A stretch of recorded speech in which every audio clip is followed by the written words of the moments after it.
All right, so we are going to continue our foray in Module 3.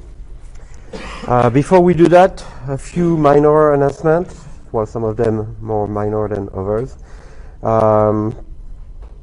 Let's talk a little bit about IE2 that is coming up this Friday.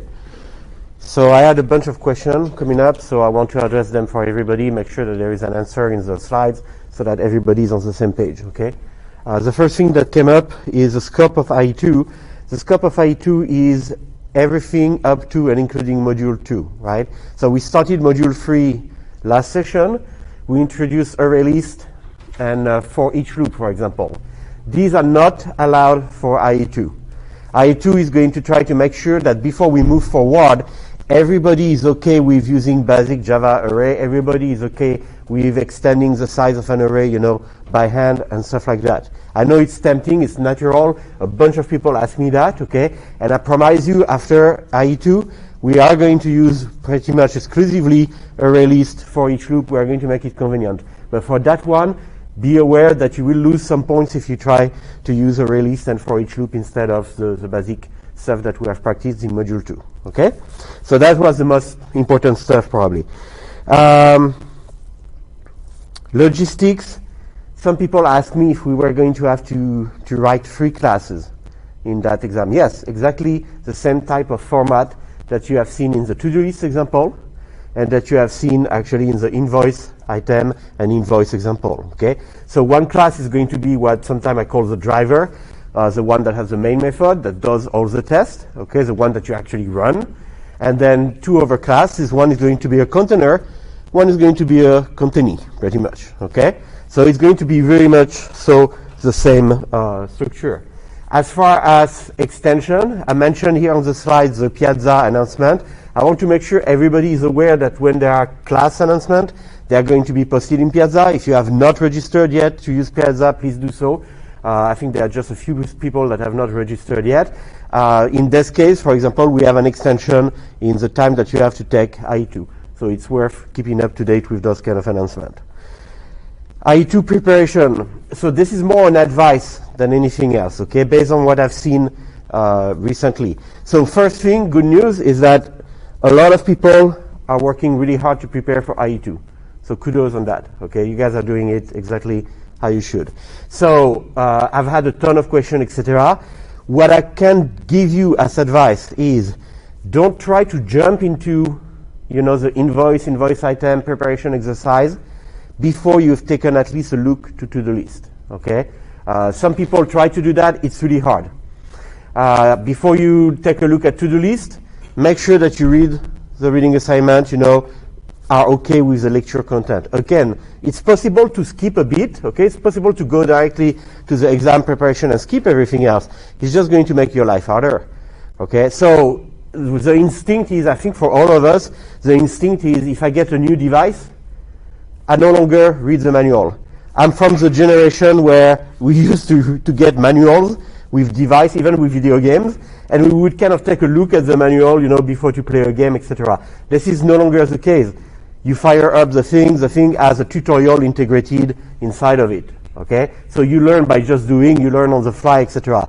Well, college courses are still very much old school, okay? So it's not a case of you can jump into the preparation for the exam and it's a guided tutorial and it's going to make sure that everything is covered, etc. No, it's more a structure of, lecture, then practice, then rehearsal before the exam, then exam, okay? So you just need to be aware of those differences because you and I both come to expect that we can get into something and start using that thing or learning that thing, interactively without really consulting any resource, any documentation reference, right? Well, it's not working as well yet in college courses. Let's put it that way. All right. Last thing that we did, we talked about array list. And we said pretty much how array lists are going to make our life easier. So to show you just how easy our life is going to be from now on, and I swear it's not a tease, for IE2 because I just told you to not use array list. So it's not meant to tease you, but it's just meant to make you realize, fully exactly what we're dealing with here in terms of ease of use, etc. So I'm going to go ahead and I'm going to go find this. Sorry, There we go. I'm going to go find our to-do list. So this is a to-do list as it was the last time that we worked on it together. So I have the to-do test.java that just plays around, with a few of the features. There we go. I have the to-do.java, which I have not modified in a while. So the first time I wrote it, it was called to-do item. Then I changed the name to to-do, just to make sure nobody gets confused. I didn't modify the code here since last time we worked on it during a live coding session. And here's our to-do list. Same thing. I didn't change anything but the name. I called it to-do list v1 temporarily. Let me fix that and give it back its real name. Let me make sure that all of this compiles first. Here we go. And this is our starting point. Our starting point is exactly where we left it at last time. Okay? So we have a to-do list. We can mark item as done. We can list everything in the to-do list. It's displaying nice and easy on the screen. No problem. So what I would like to show you right now is how can we transition this to-do list that is using actually an array of to-do item. Okay? How do we transition it to using an array list? And hopefully that's going to convince you, if the blah blah from last time didn't convince you, this is going to convince you that array lists are definitely worth the effort. So first thing we're going to do is we're going to say I want to be able to use array list in my file. Okay? So import java util array list. There we are. Make sure that this is spelled correctly, compile, so we're okay.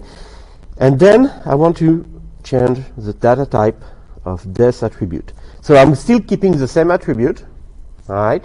But I'm going to change its data type, and I'm going to say, well, now this is going to be an array list of, and the type, so the concrete type that I specify is to do, class to do. So this is an array list of class to do. I declare it as an attribute. I don't do the initialization here because, like I said, many times now, we could, but I'm trying in this course to give you like good habits, and good habits include don't do that when you have non-static attribute. Now, if we had static attribute, yes, we would initialize them there, okay?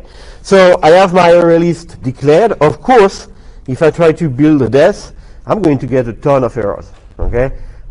Because I'm still using everything like if it was a regular array. So I'm going to go through the code, and I'm going to try to identify all the parts of the code that need to be modified, and modify them accordingly. Okay? So what do we have here? So to-do list, the constructor, chaining to another constructor, that's fine. I don't need to modify this. The second constructor, the one that actually does the job, set the capacity to a certain value, okay, create the to-do list. Well, yeah, this is going to be different, okay? So I cannot do this anymore like a regular array, but I can say I want an array list of to-do, and this is construction of an object, so I have the parentheses here that indicate I'm calling the constructor. So I have an array list of to-do. What else? The size equals 0. Let's leave it at that for now. The capacity, let's leave it at that for now. I just created my array list, so not much change, okay? I didn't gain much. And then here's the add method. So let's review a bit here. Is the size, is the length, blah, blah, blah, capacity times 2, then create the new array, copy the old array into the new array, blah, blah, blah. Okay, take all this. I don't need this anymore. All right. Then insert the element at the end and increment the size. Sure. So to do that, this is how we're going to do it now. And that's it. Okay? So just delegate. And we're going to do that a lot in object-oriented programming. Object-oriented programming is about being lazy, but the good kind of lazy, meaning don't reinvent the wheel. Okay? I'm always looking for somebody else in the team or in the Java JDK that actually implemented the code I need. And then I trust them. I rely on them. That's how we can build large pieces of code, okay? Otherwise, if everybody was constantly reinventing the wheel in their corner, we would get nowhere. So that's it. This whole thing where I had to worry about all sort of low-level details, it's gone. What about toString? Well, ToString, there's not that much that I can gain, okay, but I had it already in this version of the code. I use a for each loop here. That's still going to work, okay. For each works on regular regular Java array. It works also on array list, of course. It was meant to work on array list. So in this case, I iterate over all the element of task, and because I'm using a for each loop, I can even do away with that extra test. I don't have to worry about iterating over null elements. Those are not going to be iterated over. So it's kind of, if I remove the extra comments that were, hey, by the way, we could do it differently, I don't have a lot left in this file, okay? I have certainly less than I had before. We can actually keep going and keep cutting more things. For example, the capacity. The capacity, do I need the capacity again? No, I don't. So this capacity here can go away. Why don't I need the capacity? Because the array list manages automatically the capacity for me.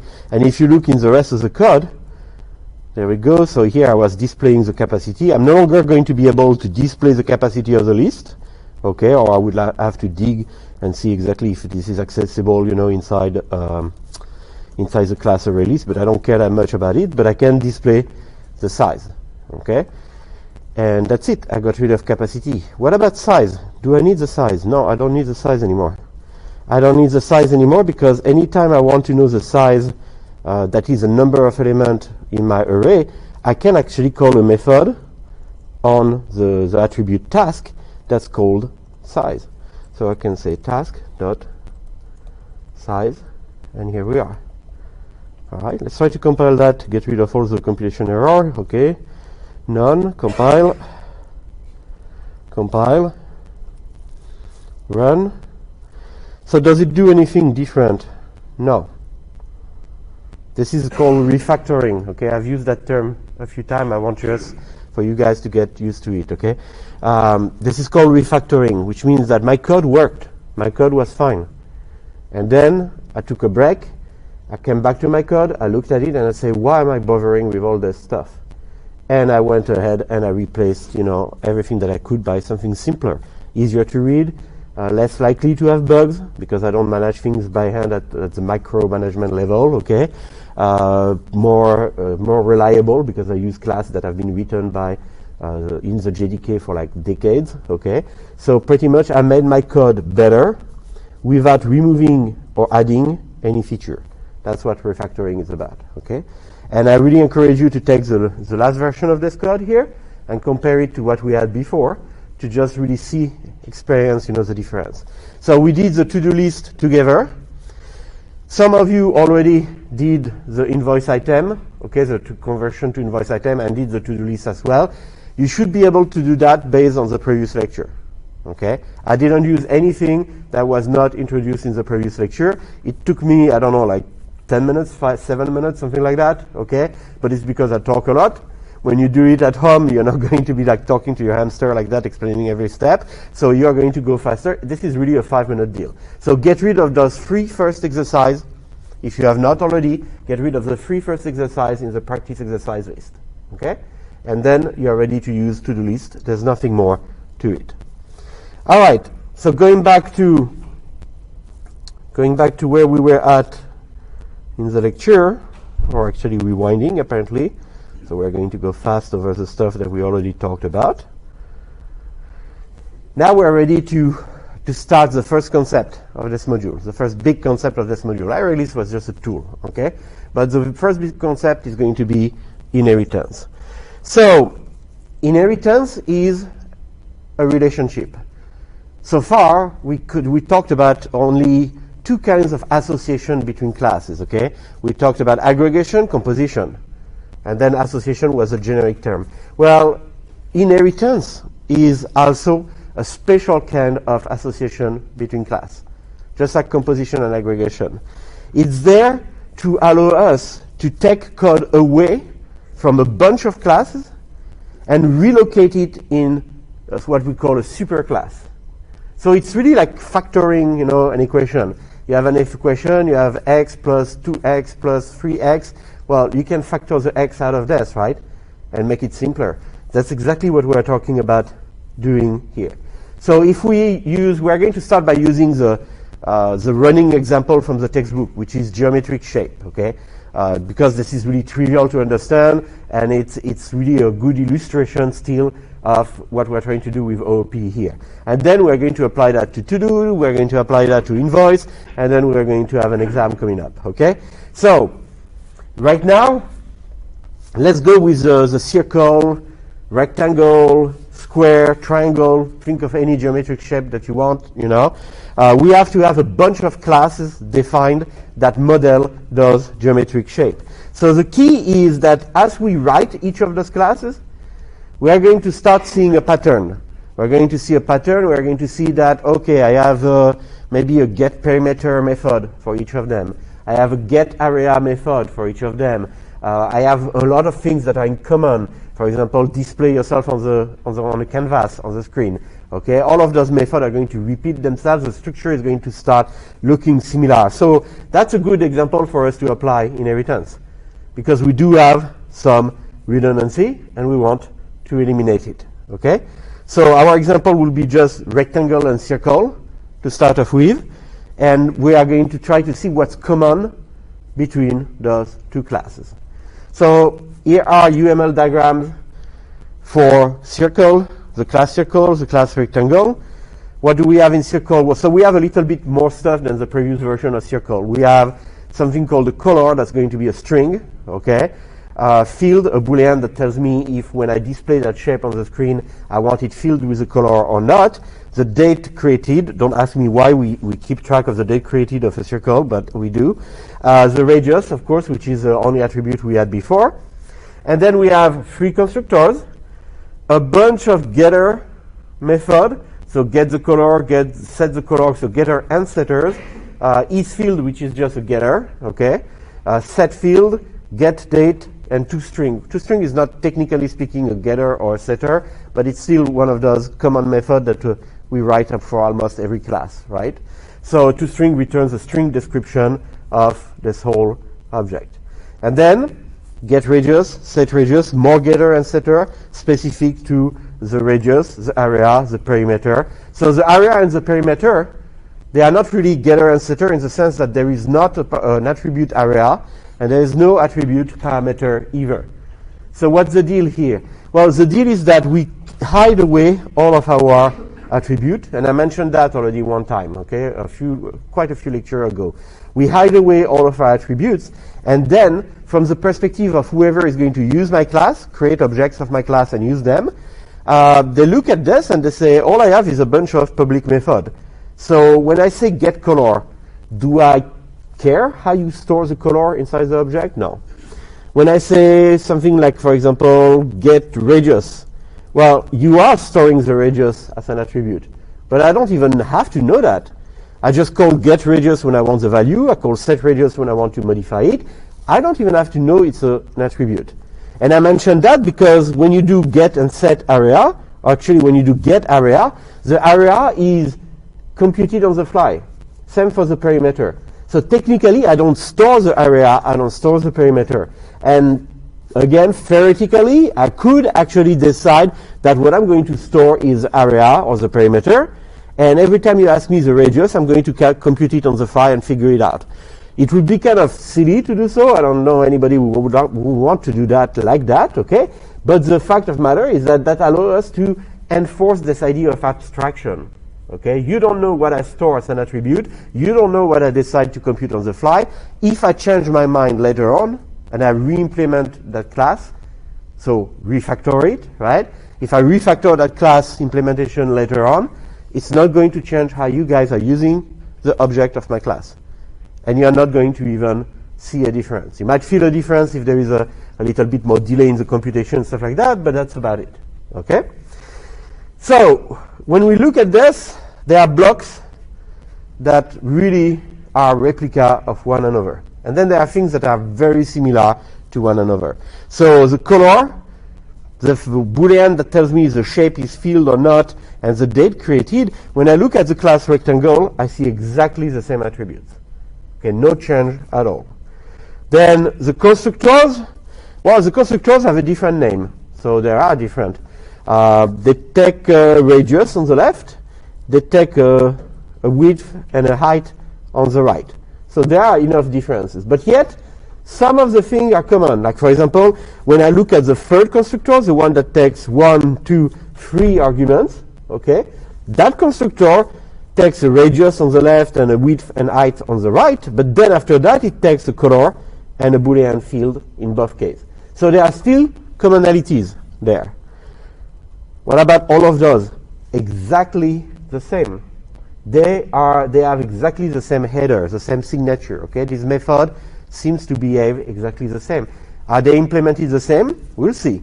Okay, but if I think about get color and set color, for example, yeah, they are going to get and set, the value of the attribute color.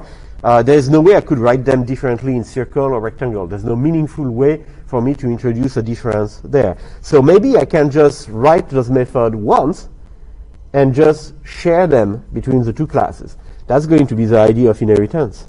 So all of that, the mantra now, code redundancy, eval. I don't want to have to maintain in parallel all the time, those two versions of get color, those two versions of set color. And again, let me impress on you that when I tell you that, on get color or set color, it's perfectly normal if you think, is he kidding me? Get color and set color, they are so easy.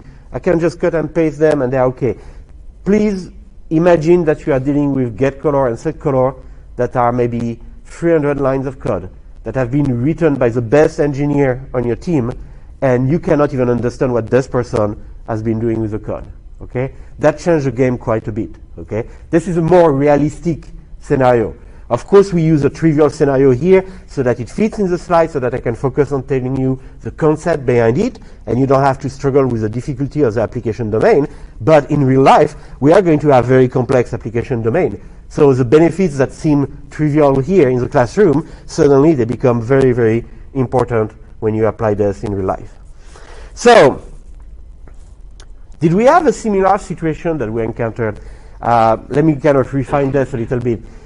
Did we encounter a set of class, at least two classes, that were that similar? Does that ring a bell? We had like the two UML diagrams side by side on the slide as well. Doesn't ring a bell? Yeah? Would it be the integer and decimal class? Yes, exactly. When we looked at integer and double, for example, okay, we had those two classes. They were both wrapper class, and we started looking at them and we said, look at how similar they are. And I even told you, you know what, I'm just going to look at integer, because everything I teach you about integer applies to double, and everything you learn about integer and double applies to short, float, long, etc. Okay, all right. So yes, this is one example of two classes that also add a lot of redundancy. Well, guess what? In the JDK framework, you don't have actually that much redundancy because there is a third class that's called number. And this is what we are going to call a superclass, okay? It's a superclass with respect to integer and double.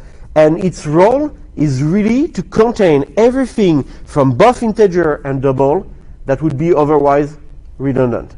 So instead of having two copies of the same code in integer and double, I put that code in the class number, and then I connect somehow, with an association, inheritance, big spoiler there. I connect with an association the class integer to number and the class double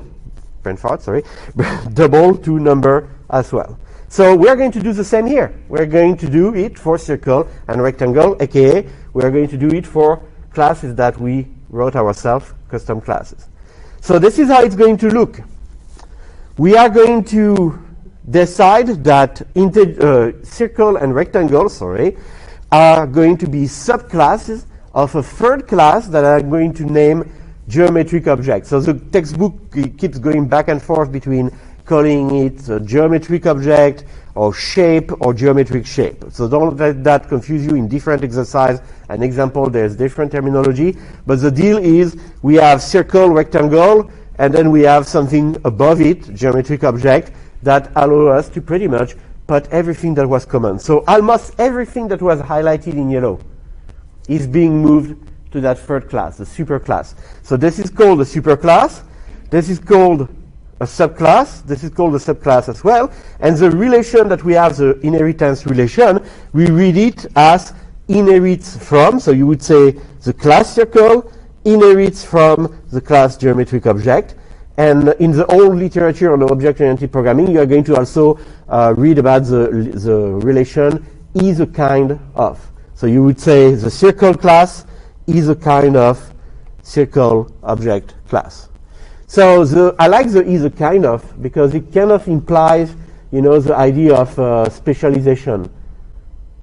For example, a faculty is a kind of employee at USF. A staff is a kind of employee at USF. We both share a lot of stuff. Okay, we have an employee ID, we have a lot of stuff that has to do with HR, payroll, etc. And then there's the differences. One of the staff might be assigned some clerical duties in the department. I'm assigned some teaching and research duties in the department. So this is where we diverge, right? So you can say that the staff and me, the faculty, we are a special case of employee. Two different kind of employee. And this is exactly what we're dealing with here, right? We have geometric objects. Geometric objects are characterized by a color, the fact they are filled yes or no, a date created, constructors, two constructors, and then get color, set color, is field, set field, get date, and toString. That is what is common to any geometric object. And then a circle is a special geometric object that, in addition to all this, has also a few more constructors, and then anything to manipulate the radius, because it's going to have an extra attribute called radius, everything that we need to manipulate the radius, and then everything we need to calculate the perimeter, the area, in this particular context. So calculate the perimeter and the area of a circle is going to be different from calculating the perimeter and the area of a rectangle. That's why we kept those things in both sides. All right? So the way in which we are going to implement the method is different, even though the method signature looks the same. So why is it so complex? And it's really not that complex. Okay, you are going to see the syntax. The syntax is really trivial. We have a new concept. So it's not that it's complex, but why do we have to introduce a new concept? And it's not so much a concept as it is a mechanic, a tool, a technique. Okay, it's how do we make the code that we have in class reusable to the point where I can have some code in a class and then later on somebody can say, you know what, I want to write my own class. And I want my own class to be able to do everything that your class does, plus more. Everything that the superclass does, plus more, and I make it specialized. You have a class employee, I'm going to make a class faculty. You have a class student, I'm going to make a class graduate student and a class undergraduate student, and so on and so forth. And you can keep going like that. So this tool allows us to specialize an existing class, write our own version of an existing class, and specialize it further, make it more adapted to our need. And it's quite powerful. Okay? Again, to still echo, the ongoing debate, it's been going on for like 20 years now, but the ongoing debate about inheritance is evil, people should stop using inheritance. Inheritance is good, but don't abuse it. That's all. Okay, so I'm going to try to show you what it's good at, but if you and I start putting inheritance everywhere in our code, and trust me, as a student, I did that. The first semester I discovered inheritance, I rewrote an evolutionary algorithm that I was working on, and I put inheritance to the point where like a bit was an object. And after that I calmed down. Okay, I realized that I went too far, but the discipline as a whole, IT, cybersecurity, software engineering, it took us like decades to realize that we went maybe a little too far, that we were a little too excited about inheritance. And now there's a counter effect, which is, don't you do inheritance anywhere. So balance out things like that. Make up your own mind on that topic. So that's the idea of inheritance. Now, how does it work exactly? When I say, for example, this class here, circle, is a subclass of geometric object, what exactly happens in Java? Well, what happens is that all the attributes and the methods that have been declared in the superclass, so geometric object in our example, okay? All those attributes and all those methods, automatically, it's like they are cut and pasted. They are not really cut and pasted, but I'm using an analogy here. It's like if they were cut and pasted into your subclass.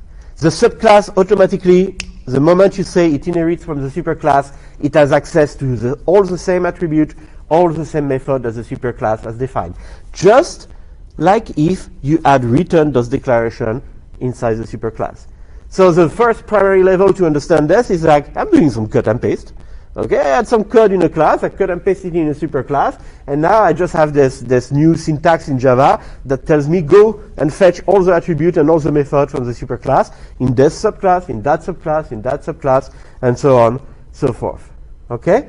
So that goes along with the idea of either kind of, okay, the idea of specialization. That means that really the subclass can do everything the superclass does.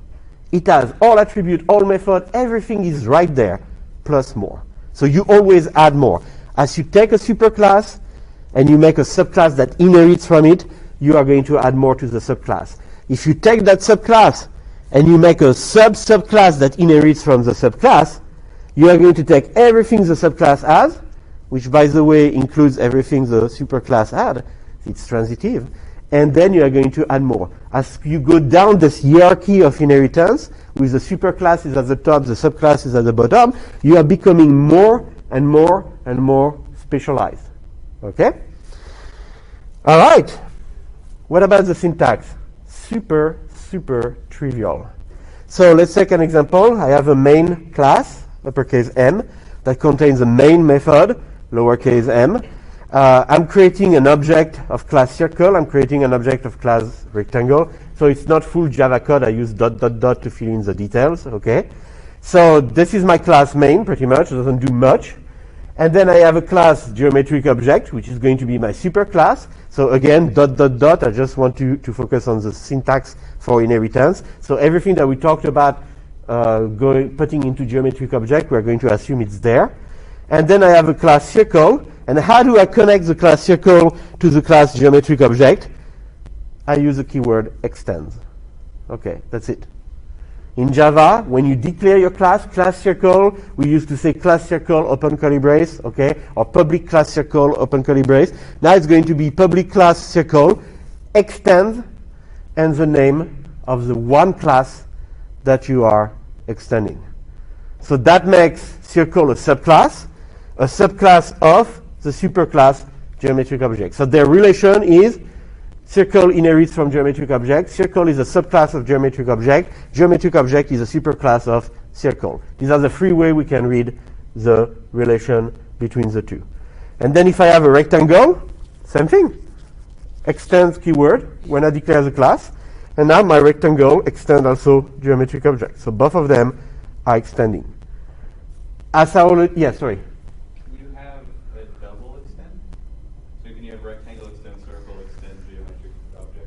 Very good question. No, you can't. You cannot extend more than extends. You cannot extend using the keyword extend, sorry, more than one class in Java. I'm going to talk more about that in like 2 slides. Okay, but yeah, it's not true for every object-oriented programming language. So it's really specific to Java actually. So the first thing I want to say as a remark before we go into the point that you raised is this relation is transitive. Okay. Meaning that if I say, for example, I have a user interface. I have a bunch of classes that allow me to model, the widgets that I need in a user interface. So I'm going to have a class widget. This is a superclass of them all. It has all the stuff that is common to any sort of object that I'm going to have potentially in a user interface. A button, a scroll bar, a canvas, etc. Okay? So the widget is a superclass, and then I say some widgets are going to be clickable. So I write a class clickable, I make it a subclass of widgets, okay? And I say I'm going to put inside it everything that widget has by inheritance, and I'm going to start adding things like, for example, what is a callback method when this item gets clicked, Okay? How do I detect if I have been clicked? Is that a long click, a regular click? Is that a right click, etc.? Okay? So everything that has to do with the widget being clickable is going to be integrated here. And then I'm going to further specialize that. I'm going to have a class that is a button.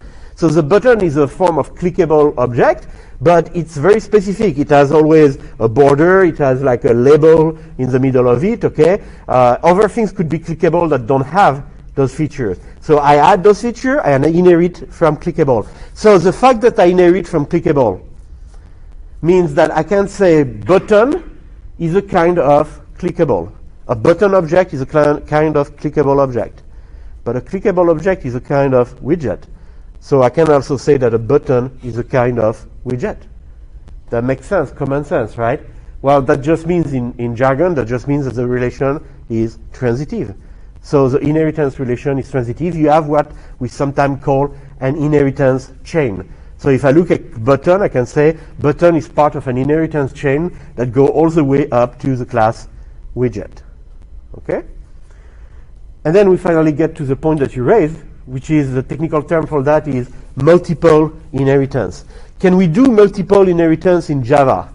So we can do it in other object-oriented language, but not in Java. So what is multiple inheritance?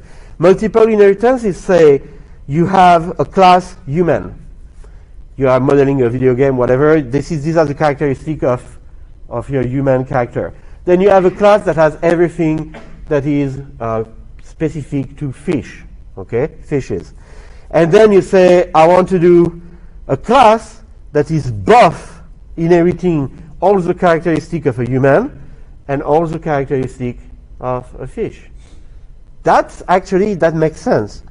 And other programming language allow you to do that. For example, I have a blank about JavaScript, but Python allows you to do that. C++ allows you to do that. So it's not something that is completely stupid to think, actually. It's actually quite natural to think that way, right?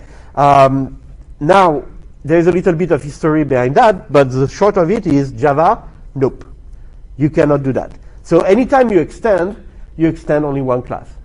So if you have like 1 extends 2, 2 extends 3, and you call something in 2 that's in 3, could you call that same thing in 1 and then wrap it around that would call it a 3? Yes, that's different. That's transitivity of inheritance. Okay? So if you have, like the example was, if you have a superclass, a subclass, and a sub-subclass, right? Yeah, these are going to be, you have a sort of multiple inheritance that allows you to have more than one superclass. But you can have only one direct superclass. That's it. Yeah, very good point. So you can have multiple superclass in the chain of inheritance. So ancestors, think of it that way. But every class can only use the keyword extends to specify one superclass as being its direct superclass. Okay? Why do we prevent this in Java? The reason behind it, in a nutshell, is because, again, there has been abuse with multiple inheritance. So it started with C++. C++ allowed multiple inheritance. Some people would say it was not done as well as in other modern language like Python, for example. Python does multiple inheritance, but everybody is okay with that. With C++, there were some issues that crept up in the implementation that were using multiple inheritance. Namely, if you inherit from two classes and those two classes have the same method or the same attribute, what happens? Well, there's a clash. Okay? If I inherit like an attribute name from my first superclass and an attribute name from my second superclass, which one do I use? So I need to have like a way to say, oh, when I am in my subclass, I want to refer to this name attribute from that superclass or this name attribute for that superclass. Makes things a little bit more complicated. Okay? So for that reason, there is a whole generation of language that said, no, we are going to switch away, we are going to keep inheritance, but we are going to streamline inheritance. We're going to make it so that we can have only one direct superclass, and that actually makes things easier.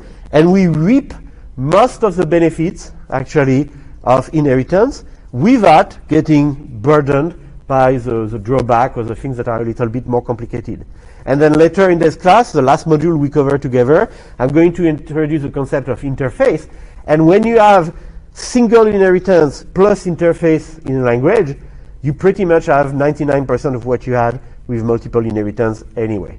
So it's not like we are losing a lot, but it forces us to design application, slightly differently. What about visibility modifier? When I introduced visibility modifier, I told you that I was going to introduce 3 of them, and there was a 4th one that was lurking in the shadow. Well, there we go. It's coming out of the shadow. The idea is that we have a visibility modifier that is directly related to inheritance. So, quick reminder, we had private. That means everything is locked down. Public, that means everything is accessible from any other class in the project. And then we have the default visibility modifier. Again, default is not a keyword. It's just the absence of public or private. And the default visibility rule was everything in the same package can access my attribute or method like if it was public. So same package means the 2 source files are in the same folder, to simplify a bit. And then everything else, everything that is not in the same folder, sees my attribute or method as being private. So it was kind of a trade-off in between the two. Well, we are going to add a new keyword, protected. And that is actually a keyword, just like public and private. And if you want to put it on a scale of, more visible toward less visible, so the increasing visibility goes to the right toward public, protected is just below public and above default. So it's another intermediary right there. Okay? A side remark that is really important is just a side remark in a slide, but that merits us talking about it for like 1 minute or so. As you are going to inherit from classes, okay? As you are going to subclass, we also use the word subclass. A subclass, for example, employee, to create a class faculty. As you do that, as you generate more subclasses, you are going to have things in your superclass that have a visibility modifier, like private, public. The rule is, if you try to override things, which means I want to replace the method, do something in my superclass by my own method, do something, which we are going to have an entire, not chapter, but an entire section on this, okay? Overriding things that are inherited from the superclass so that you replace them with your own version.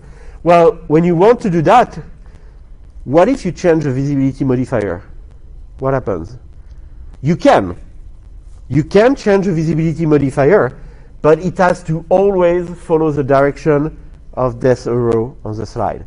Meaning that if you inherit something that's private, you could override it with your own version and make that version private, of course. But you could also make it default visibility, protected, or public. But if you inherit something that is already, say, public, you cannot go backward. You inherited from your superclass something that is public, a method that's public. You cannot rewrite your own version of that method and make it private. Why?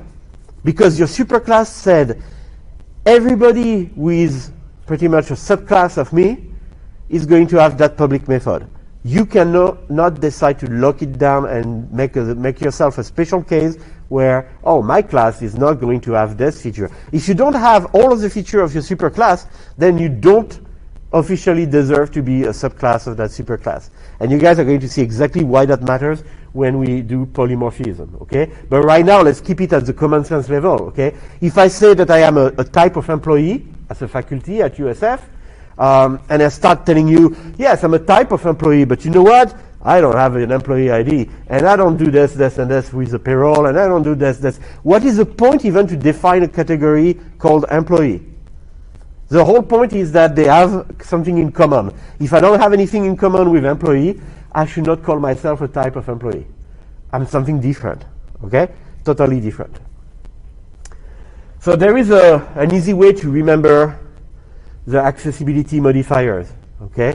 The easy way to remember the accessibility modifier is this table, because it's a nice diagonal matrix. So if you remember the order of the row and the order of the columns, then you know that there is a diagonal matrix there that says all of the upper part here is allowed and the lower part here is disallowed, okay?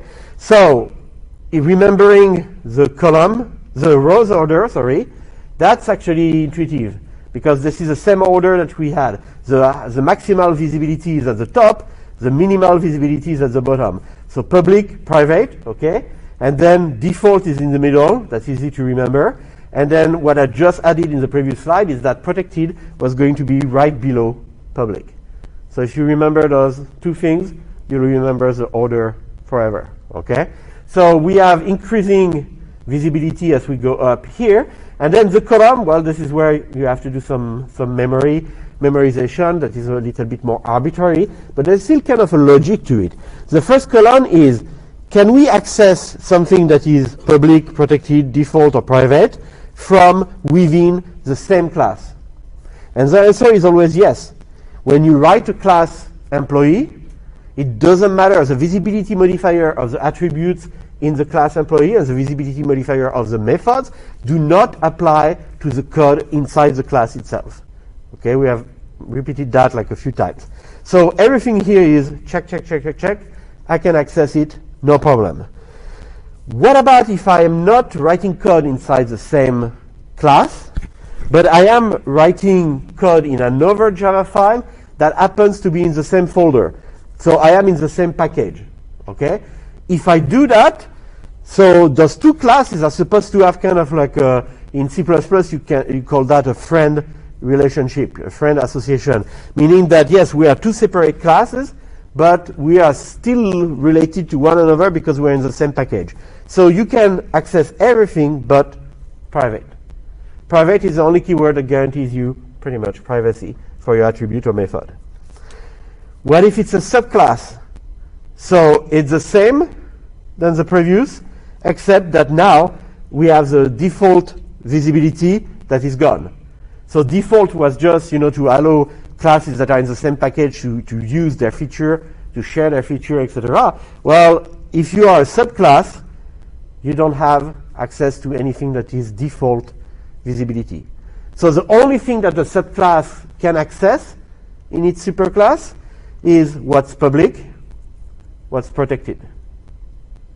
Okay? So protected is the way that you mark an attribute or a method in a class so that any subclass that's created later on from your class is going to be able to access that attribute. Think of it in terms of how to use classes. The only thing we knew how to do until now, until this module, with classes, was to create objects of those classes, right? And when I created objects, the question was, well, what attributes and method can I access?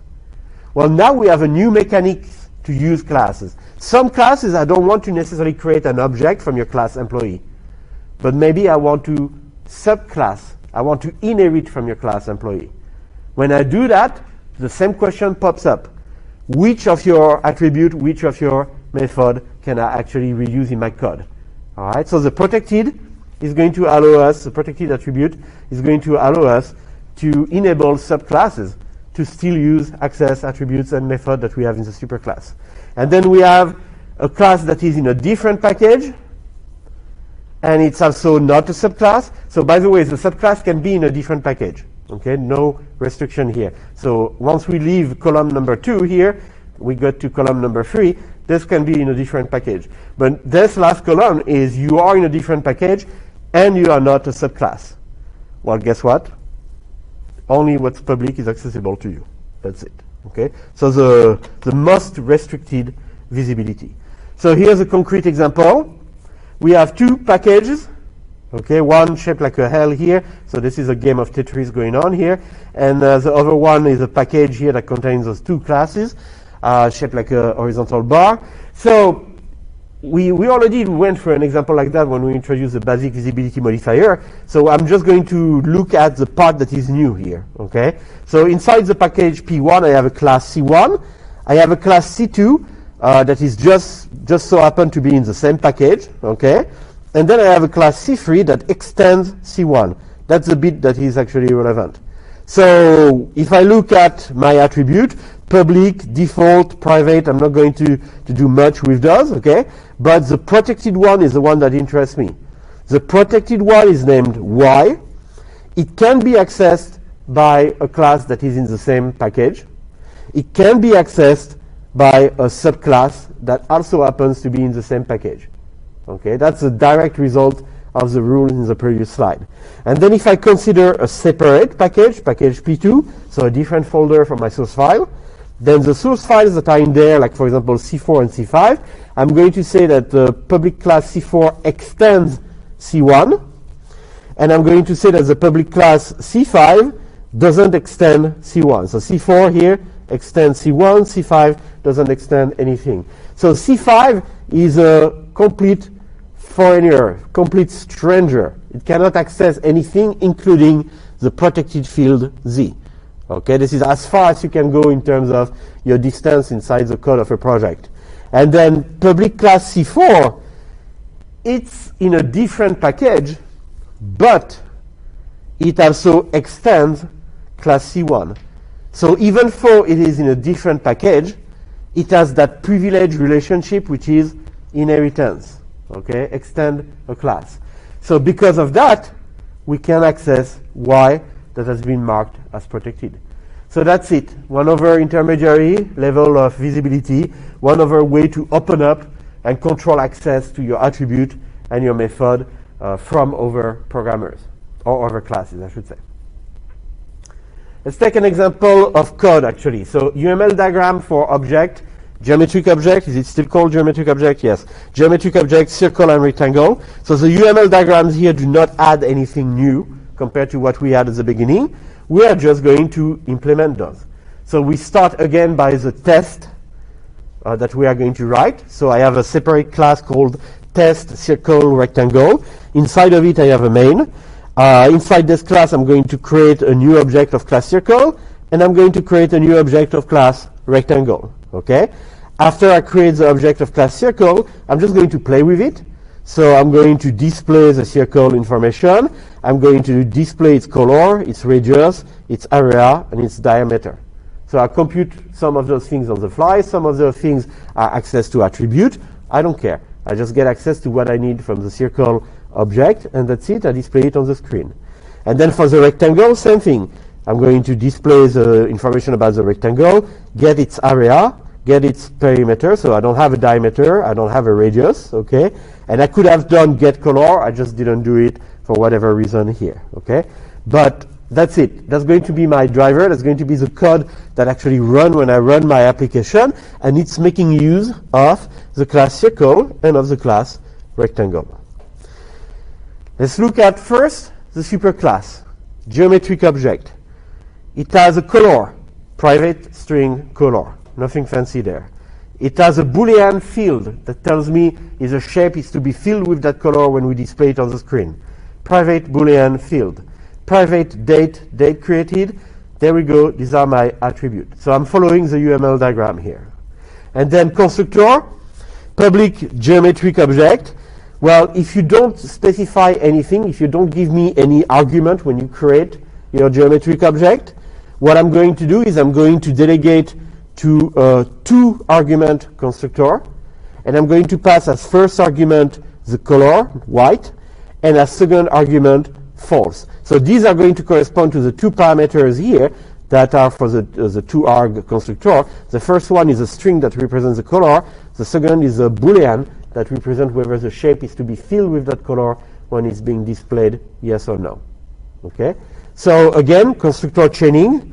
I pass the default color pretty much and the default for being filled to my 2-arg constructor. And that's it. I don't have anything to do afterward. The 2-arg constructor timestamps the creation of the object, again for whatever reason. Set the color, set the field attribute based on the values of their respective parameter. And that's it for that constructor. So what is this technique called? I already spilled the bean. Constructor chaining. Okay. Why is it a good idea? Again, we don't want to duplicate code. Okay. So always the same litany. I'm going to keep repeating it for a few sessions until it's really boring you, and then I'm going to stop. But by then, everybody is going to have this in their mind. Okay. And potentially some Jar Jar nightmares at night. But boilerplate code for the rest of the class. Not complicated. Get date created, sure, I return the date created. Get color, I return the color. Is field, return is field, etc. Okay? So nothing really fancy there. This is just getter setters for that superclass. And then the toString method, well, every time you ask me to display the text information describing an object of class geometric object, I'm going to say it was created on followed by the date. Then I'm going to say on the next line the color is the name of the color and its field, and it's going to be true or false that is displayed after is field. Okay? And that's it. So this is the kind of stuff we've done in module 2 applied to the superclass. And then what do we add in module 3? Well, for now we add one word, extends. So now I write class circle extends geometric object, and that's it. I get all the attribute, all the method that are in that superclass. And then what do I add? What's my further specialization in this class? Well, I'm going to have a private double radius. So that's specific to a circle, right? And then I'm going to have a constructor circle. Well, that's pretty specific to a class circle too. All right? So constructor circle that takes no argument. And what does it do? Same thing that the constructor was doing in geometric object. It delegates, the job of initializing the field to this time a free arg constructor. So it's important that you remember that when you call the def syntax with the parentheses, you are calling it from within a constructor in a class, and that allows you to call another constructor in the same class. Because now I have a subclass and a superclass, right? So what's the relation between the constructor in the superclass and the constructor in the subclass? Hang in there. We're getting to that next lecture, okay? But there is a relation, and there is going to be even a way for me to call the constructor of the superclass to get them to do some work for me. But right now, we haven't added that piece to the puzzle, so we're still using what we know how to do right now, which is constructor chaining inside the same class. So this here is calling this version of the constructor, the one that takes 3 parameters. So the first one is the radius, then the color, then the Boolean field. These are my default value. What if I have a constructor that accepts 1 parameter, and that parameter is the radius value? Well, those of you who have worked on the invoice item and invoice example, okay, in preparation for IE2, you have done something similar. You have like 4 constructors total. One of them does the job. All the other ones are just delegating to it. Kind of similar what we have here. The public circle constructor that takes only 1 parameter, the radius, is going to delegate also the job to the free argument constructor. But this time, I know the radius. So instead of making up a default value of 0, 0, I'm going to pass whatever radius you specified, pass the default color, pass actually the default value for the Boolean is filled. Okay? And then finally, the free arg constructor is going to actually do some work, assign those 3 values to the corresponding attributes. That's it. What about the timestamp? Every circle should be timestamped when it's created, right? Well, I didn't do anything. I didn't declare an attribute timestamp. I didn't set the value of the attribute timestamp in the constructor like I was doing before. Why? Because that's done already in the superclass. So there is a concept here that when I create an object of type circle, I'm going to run the constructor of the class circle on it, and somehow, at some time, I'm going to also run the constructors of the superclass on it. Okay? It's like saying if you create an employee record, if you create a faculty record, at USF, you create also a type of employee record. So the constructor that initializes, everything that they have to know about me as a faculty at USF is going to also somehow call the constructor of the superclass that's going to take care of initializing everything that HR needs to know about me, and so on and so forth. So this is, again, object-oriented programming is really rooted in the real world. That there is a lot of common sense that you can apply to navigate, its construct. All right. So is this code good? It's doing constructor chaining. All right. But it's doing constructor chaining with one exception. There's just a little bit of redundancy. Do you guys see it? That color, that default color, and that default Boolean. So now yes, I'm getting really super anal right now. I'm going for the slightest amount of redundancy. I'll give you that. But you know what? Let's eliminate this, just because. So we are going to go Marie Kondo on this. How can we simplify? How can we make it even more minimalist? Here's a possibility. So I still use constructor chaining, but this time I do constructor chaining in a way that is slightly different. Again, those of you who practice with invoice item, you've seen something similar already there. Okay. So here, what I say is the no-arg constructor is going to call the one-arg constructor instead of the three-arg constructor. Why? Because that way I just have to specify, the radius value, because this constructor needs only a radius, and I don't have to specify the default color, the default for the Boolean as well. I'm going to call the one-arg constructor here. This one-arg constructor is going to say, okay, I was given a radius, so in this case it's going to be 0, but I could call it, with a different value, in which case it would have an actual value for the radius, and it's going to just pass blindly that radius with the default color, the default Boolean. But this time, I didn't have to repeat the default color and default Boolean value in two different constructors. So if I decide to change my mind, there's only one constructor that is in charge, that is responsible for setting the default color value, for example. Okay? And then this one calls the third one, which text is fully specified, so it takes all of the parameters. And then inside here, I do des.radius equal radius. I set the radius. I'm going to set the color. I'm going to set the Boolean field. But color and field are not attribute of the class circle. Where were they defined? In the superclass. So I'm going to use here set color and set field. Where were those defined? In the superclass. So inside the constructor of my subclass, okay, I take care of initializing all of the attributes of this class, like for example radius in this case.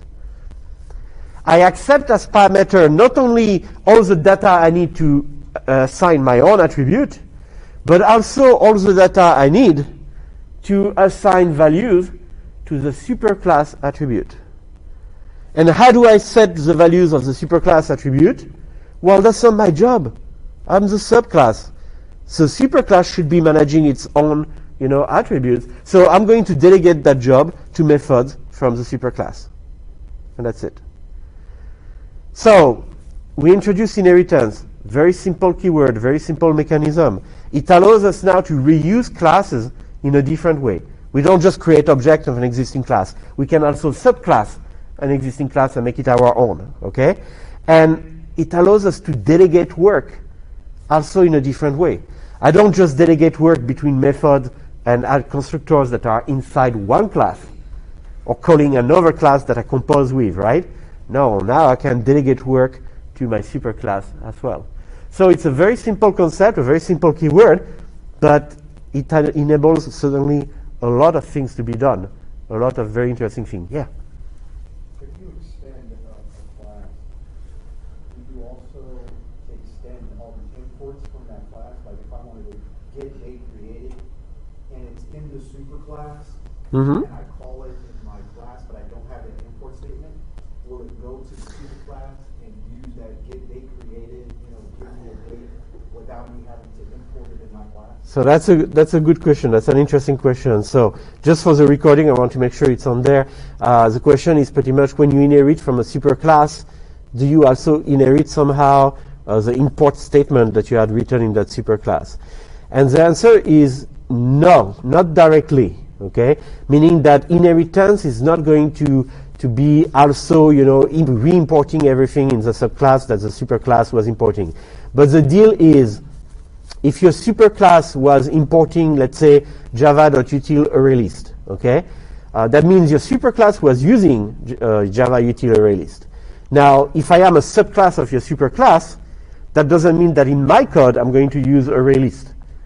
That's why there's no implicit import. If I wanted to use ArrayList in my code too, I would have to import it. Okay, so it's a separate concern because inside your implementation you have access to ArrayList, and when I call your methods, you are going to use an ArrayList for me. Delegation again. Okay, abstraction, encapsulation, delegation. I'm the subclass. I know you're going to do some work for me. I don't know exactly how you do it, but it's okay. I can live with that, okay? So that's why I don't need all of your imports. Now, if I'm going to use a release, yes, I do need my own imports, okay? So yeah, it's connected in the sense that I still have access to a release through you, but I don't have to take care of even knowing that you are using an array list. So I don't have to import it. Does that make sense? Yeah? It's pretty cool. So we are like stretching the same encapsulation, abstraction, delegation IDs that we have been using over and over. We are just stretching them in a totally new direction. Yes? If you have two or more classes in one file, can you import to just one class? Like instead of putting it at the top, can you put it in a class? Like I want to import this just for this class. Not that I know of. So the question is if you have multiple class in a file, and you can have multiple class in a file, by the way, you can only have one public class, okay? So every Java file has only one public class inside of it, and the name of that class is the same as the name of the Java file, but you can have other classes that are non-public. So class something instead of public class something would fit in your file after the end of the first class, okay? If you do that, if you have like one public class and let's say 3 non-public classes in your file, then all the import statements are at the level of the file. So you can't just have like if I need only import just for this class, but you can't just drop Not that I know of. And I say not that I know of, not to cover my rear hand, but just because I never had that problem, never tried to use that. So I can see the benefit of doing so, but I don't think this is how the Java implementation works. Okay. All right. So good question, guys. So very simple concept, very simple keyword, very simple mechanic, but it opens so many possibilities. And when we deal with polymorphism, you guys are going to see that polymorphism is awesome actually, but it's just an extension of what I just described to you. So it's like you want to learn the rule of a game like Go or chess. The rules are very simple, but then the possibility in terms of what you can do that they open up are almost infinite. Well, it's kind of the idea here with the concept of inheritance. That's pretty cool. So now that we talked about the cool stuff, let's go back to the boring stuff. The boring stuff is boilerplate code, meaning, you know, getters, setters that actually some language, again, generate automatically for us, but not Java. So get radius, set radius, okay, nothing really to say there. Semi wake-up call here for the methods that are related to what we call sometimes the business logic.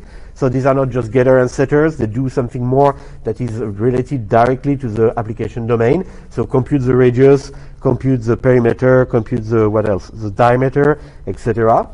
And then a print circle method, and really we should have used toString. So allow me to jump in real quick because I've had a lot of questions.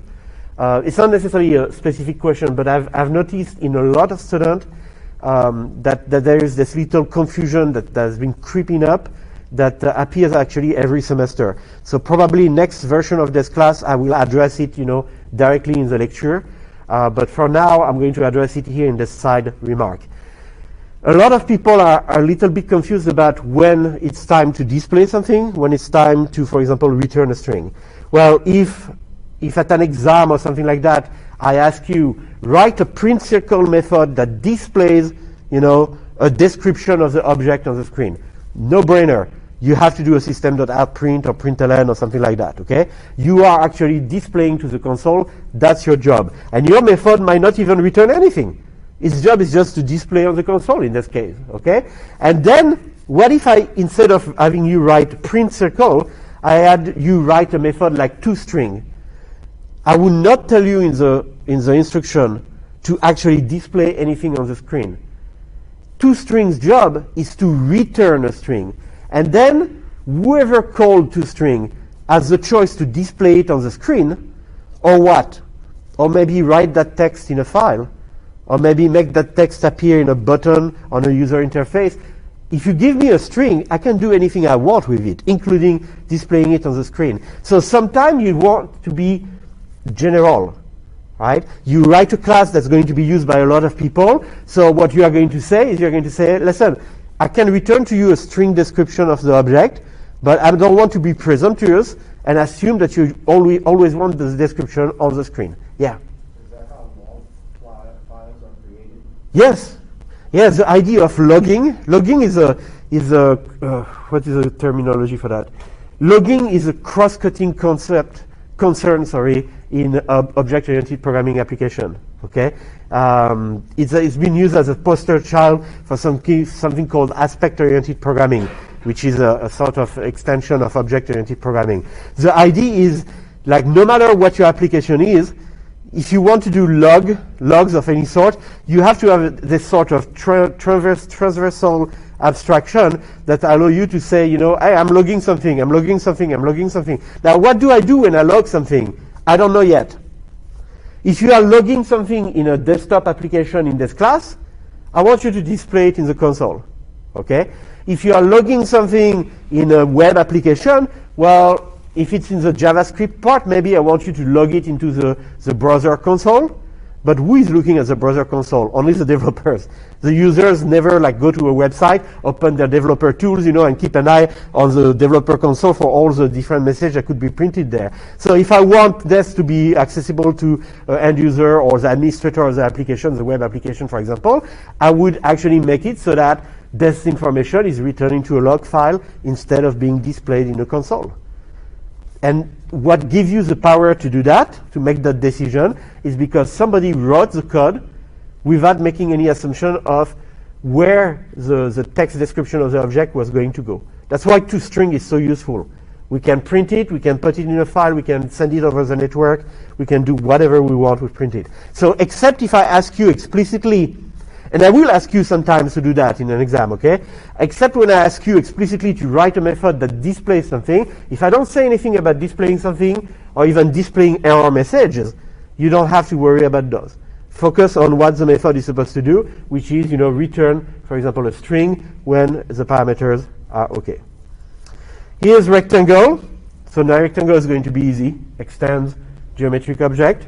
I have my width, my height. So it's just like what we've done with the circle. I still have my constructors that are chaining to one another. So the 0 arg constructor chains to the 2 arg constructor. The 2 arg constructor chains to the 1, 2, 3, 4 arg constructor. After that, I have some boilerplate code, getter, setters. I have some barely more interesting code that is related to the problem domain. And that's it. So we are done with this example. Next time, inheritance and constructor chaining. I promise you we're going to get into that. So yes, constructors can connect within a class, but they can connect also with the constructor in the superclass. That's what we are going to talk about next time. Thank you for your attention.